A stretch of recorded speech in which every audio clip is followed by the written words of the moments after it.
Today I'm working on this very nice SD45 lettered for CP rail. The previous owner did a few modifications. You can see the horn is here, which is the correct placement for a CP engine. He tried to patch up the holes in the cab. Not my favorite thing to do, but it'll pass. It's got sunshades. He put two ditch lights in the front, and there's two diamonds for the headlight. What else did he do? He put up a bell, and there's a very light weathering on it. It's not too ugly, actually. I don't think I'll be doing a lot of changes to the way it looks. Just maybe a little bit of cleaning to the drive system. So without further ado, I'm going to get to work on that. So I won't be doing too much to the shell. It's in pretty good shape to begin with. So I'm just going to have a look inside, make sure everything's where I want it to be. I'm probably just going to clean everything with my toothbrush. This year I set up for myself a goal of focusing on getting some SD40s and SD45.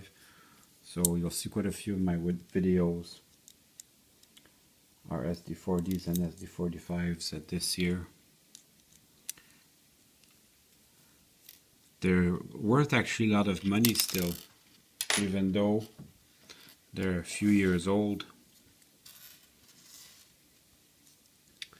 And I think they're worth it. They're nice runners and they look really good to me.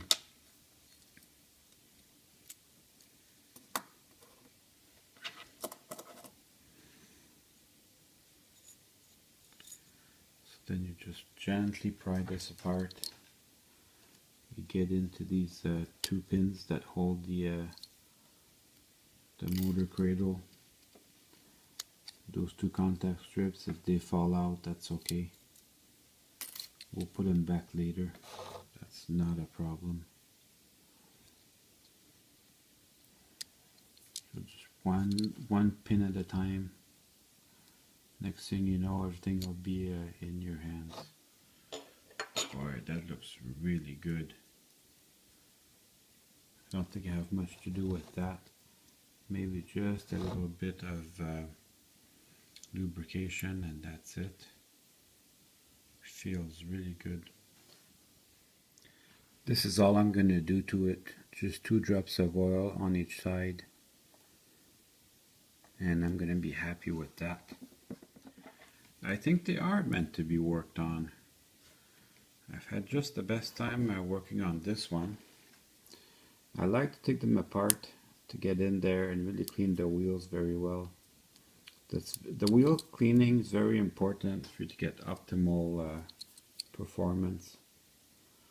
You can clean them without disassembling anything. I just enjoy doing this. So no matter what, I'm still going to take them apart. I've always done that. For like my first trend I got, I took it apart, and I just relaxes me to do this. So I'm going to take the wheels out and clean them up with my rag so that they're 100% perfect, and then I'll put everything back together.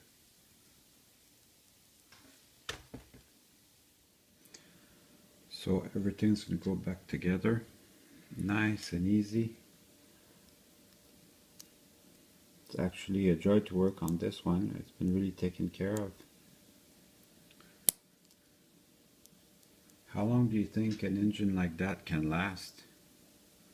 Seems that they can last a long time. Imagine if you could do that with your car. Buy it one time and drive it for 25 years. That would be nice. So these sit, there's little pins for it to sit. They look like that. And the end caps go in the bearings. There's a little cone, so it's very low rolling resistance. and you can check it with your finger. Every minute along the way you can go ahead and check it, make sure everything's right where it should be, and then once you have it where you want it, you can put the side frames back on. And the side frames, they go this way. The gears need a little space to go on. Oh, there you go.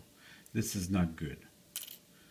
When you put the side frames back on, make sure your contact strips stay where they're supposed to be. Otherwise, it won't run right.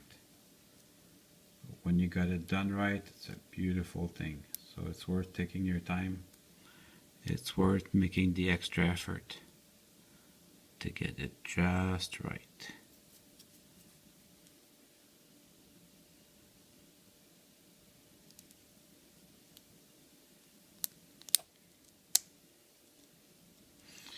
And check it carefully, make sure everything's perfect, and then you can move on to the next.